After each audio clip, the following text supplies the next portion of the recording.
So it was 2001, right after the bombings of 9/11, and I remember being at Grambling State University. And I remember coming back from class one day and going into the room, and my roommate Broomfield was looking at the TV, and he was in shock, and he was just like, "Man, look!"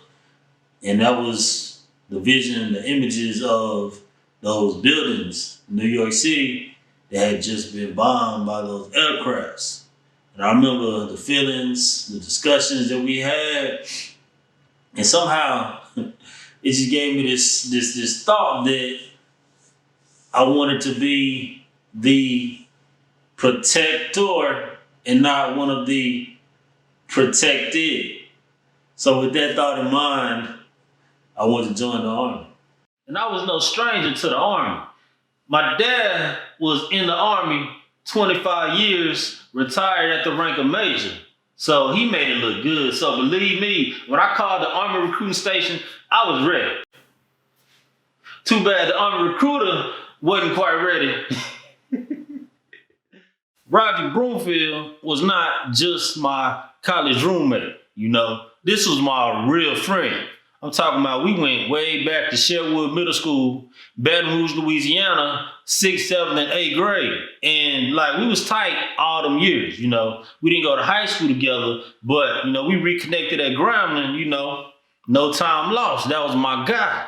So when we had conversations as roommates, these was real conversations, I'm talking about we would crack jokes 24/7, but we would also tell each other the truth. And in between those truths was those moments when, you would kind of just sit back and not say nothing at all and just watch. And this was one of them times because I knew Phil was kind of just sitting looking back like, I don't think he really gonna join the Army, but this gonna be interesting to watch. And I'll never forget this day. It was a weekend day. And at Grambling, me and Broomfield, we stayed in the high rises. We stayed in the old school Martha Adams. That building no longer exists. They don't have high-rise dormitories at Graham no more. But, that's what we did. That's what we lived. 8th floor high-rise building, Martha Adams. So, like I said, Mr. Army recruiter showed up. And, we had Grambling, so of course they sent the brother. And I remember, I knew he was on the way. So he gets there, he knocks on the door, and he's out of breath. Cause in Martha Adams, the elevator rarely ever worked. It was actually a luxury. So if the elevator was working, oh man, cool. But we weren't used to it working, so we was used to taking the stairs. No biggie, But Mr. Army recruiting, man, he wasn't used to that.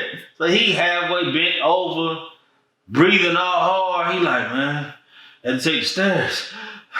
And we kind of just like, all right, big deal. So immediately he walked in the room and he has a seat. And I'm kind of waiting to hear what he has to say about the Army. Waiting on him to catch his breath. But in the midst of catching his breath, he is hot.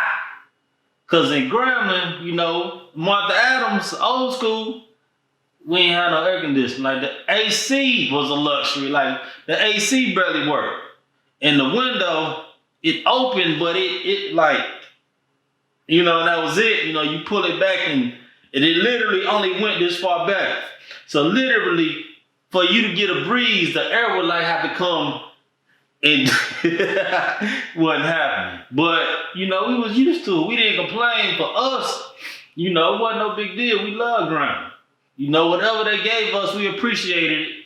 So this was enough for us. A hot day, we were fine. Mr. Army, man, he wasn't fine. So he's sitting there trying to catch his breath. And I had a stack of magazines right there, on the dresser. So I remember he grabbed a magazine, he fanning himself real hard. He looking at us, he like, y'all ain't hot? I looked at Phil, Broomfield looking at me. He was just kind of like. And the weird thing was, I do not remember Mr. Army recruiter Army recruiting me. The only thing I remember was he left. Like he got overheated, like he couldn't take it no more, so he left. He, threw his business card on the dresser. He was just like, call me, and he was gone. So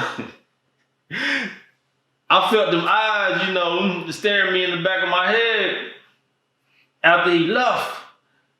So, Phil, he looking at me. He kind of like he knew the whole time. He gave me that look like, that's who you really was gonna sign up with. And that's when I realized that Grambling State University was preparing us for something much more than just regular life. It was instilling and building in us a toughness that you ain't gonna find or get anyone else. And I don't even know if they still offering that toughness to this day. And that was that moment that I realized Army strong is not Grambling strong. Shout out to GSU.